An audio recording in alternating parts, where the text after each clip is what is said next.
नमस्कार, धर्म ज्ञान के दर्शकों का स्वागत है। मैं हूं आपके साथ कविता राणा और आज मैं आप लोगों से फेसबुक लाइव जुड़ी हूं। और आज के इस फेसबुक लाइव में मेरे साथ मौजूद है एक्स मुस्लिम सनीउर रहमान, जो अब सत्य साधु बन चुके हैं।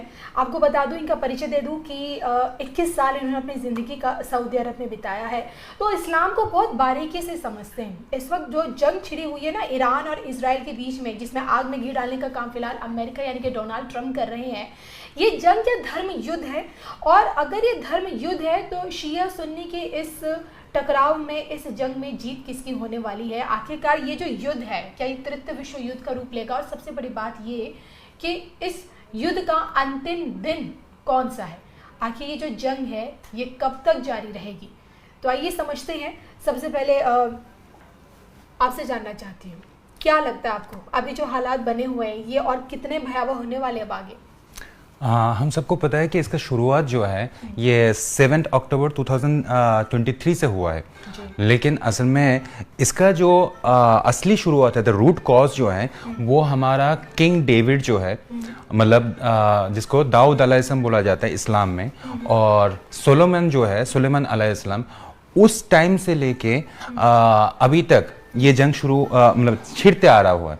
असल में शुरुआत में क्या है कि इजरायली जो है, जो हमारा इजराइल में रहने वाले जितना भी ज्यूस है, ज्यूस का मेन जो हब था वो था जेरूसलम में सबसे प्राचीन रहने वाले, उधर का जो प्राचीन आदिवासी जो है वो ज्यूस है, इजरायलीज है।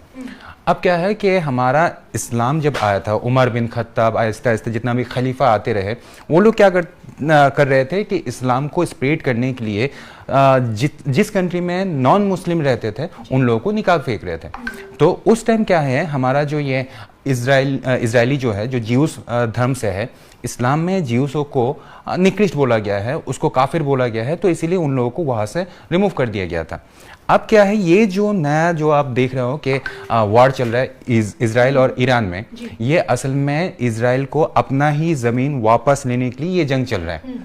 अब ये जंग तब तक चलते रहेगा जब तक इजरायली ग्रेटर इजराइल ना तैयार कर दे, और ईरान में जब तक उनके ऑर्डर को फॉलो करने वाला कोई गवर्नमेंट ना आ जाए। हाँ, क्योंकि क्या बोलते हैं, इजराइल और हमारा जो यूएस है, इसके खिलाफ सऊदी अरब नहीं जाएगा, दुबई नहीं जाएगा। हाँ, दो रीज़न है। एक है जियोपॉलिटिकल एंड फाइनेंशियल जो इकोनॉमिकल स्ट्रक्चर यूएस ने बना के रखा है इस तरह का कंट्रीज़ को, जैसे सऊदी अरब हो गया, दुबई हो गया, तो ये लोग कभी भी यूएस के खिलाफ नहीं जाएंगे। लेकिन यूएस के खिलाफ जो भी जाएगा उसको ऐसा ही डिमोलिश किया जाएगा।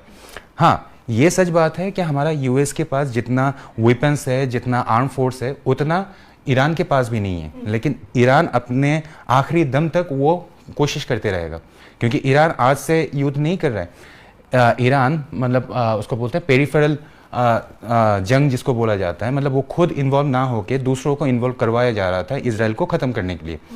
क्योंकि मिडिल ईस्ट में सबसे बड़ा जो ब्लैक शिप मुस्लिम लोग मानते हैं वो है मुस्लिम कंट्रीज़ के बीच में एक यहूदी कंट्री का होना, और यहूदी लोग चाहते हैं कि पूरा वर्ल्ड वाइड वही विस्तार करें, क्योंकि उस मिडिल ईस्ट का शुरुआती दिनों में सिर्फ इजराइल के अलावा और कोई नहीं रहते थे, मतलब इजरायलियों के अलावा कोई नहीं रहते थे।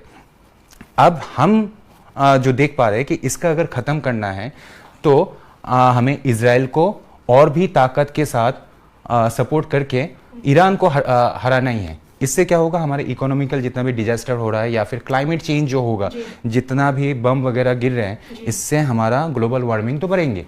तो इसको अगर रोकना है तो ये छूट देना ही होगा इजराइल को कि यस, डिमोलिश द ईरानियन, और वहाँ पर तुम्हारा ही जो सिविक सोसाइटी को सपोर्ट कर पाए, जो इस्लामिक डॉगमा स्प्रेड नहीं करेगा, ऐसा कोई गवर्नमेंट आ जाए तब ठीक है, तब ईरान का तरफ से हमला होना बंद हो जाएंगे। और इजराइल तो तब तक रुकेगा नहीं जब तक इजराइल अपना जेरूसलम, सोलोमन मंदिर, जो उनका जो सोलोमन का मंदिर हुआ करता था, यहाँ तक कि किंग डेविड का जब तक वहाँ पर इस्टेब्लिश नहीं होगा तब तक वो रुकेंगे नहीं। लेकिन उसके लिए हमें ग्रेटर इजराइल बनाना ज़रूरी है। और हमारा इंडिया का प्रॉब्लम ये है कि हम अभी तक स्वयं क्या बोलते हैं, सेल्फ डिपेंडेंट जिसको बोला जाता है, सेल्फ डिपेंडेंट हुए नहीं है। हमें अभी भी अलग अलग कंट्रीज़ के सामने हमें हाथ फैलाना ही पड़ रहा है, क्योंकि हमें जियो पॉलिटिक्स के साथ ही सामने जाना पड़ रहा है। तो जब तक हम सेल्फ डिपेंडेंट नहीं होंगे, हमें कोई ना कोई पक्ष का सपोर्ट लेना ही पड़ेगा, और हम इंडियन हमेशा ही इजराइल के सपोर्ट में ही है। तो देखिए, आपने समझ लिया होगा कि किस प्रकार से जो ये जंग है अभी खत्म बिल्कुल नहीं होने वाली है। और जैसे कि सनी रहमान यानी कि एक्स मुस्लिम सत्य साधु ने भी आपको समझाने की कोशिश की है, मुझे भी समझाया है कि जब तक ये ग्रेटर इजराइल नहीं बन जाता है तब तक जो ये जंग के जो भी बादल है ना, ये और गजरेंगे। बहरहाल, आप क्या सोचते हैं इस जंग में कितना नुकसान इस वक्त दुनिया का तो हो ही रहा है, लेकिन हमारे भारत का इसमें कितना बड़ा नुकसान है?